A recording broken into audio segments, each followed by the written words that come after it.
A familiar face and more familiar issues. Now that the Israeli election is over, former Prime Minister and Likud party leader Benjamin Netanyahu convenes with his close aides and allies as he is expected to be tasked with forming the government next week. After 12 years in power, Netanyahu was ousted last year amid serious allegations of corruption with several trials. He made his dramatic comeback with the help of the ultra-right, ultra-nationalists, and ultra-Orthodox parties.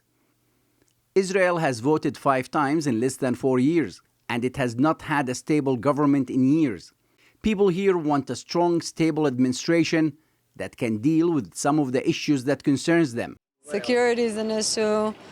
For sure, economically, everything's very expensive. People don't make as much money as they need. Let's start with the mistakes of the last government. Start with the cost of living. People want to buy a coat, and they need to spend $100 so they can be warm in the winter. We are talking about a basic item of clothing. People need to stay warm. But Professor Roni Shakid of the Hebrew University says the latest election revolved around one person and was not about the issues. What happened recently was not an ideological election. This was an election about a specific person, and Netanyahu knew what he wanted to do. Michael, a waiter at a pizza shop who voted for the religious Zionism party, says he wants less government intrusion in the economy. I want to focus on fighting crime and fighting terrorist attacks. I want free market, and I do not want to see Islamic parties in the government, parties that are against Israel. All that against the backdrop of the worst resurgence of violence between Israelis and Palestinians in the last 7 years. Yet Shakid believes people's concern over the economy and security are overstated. I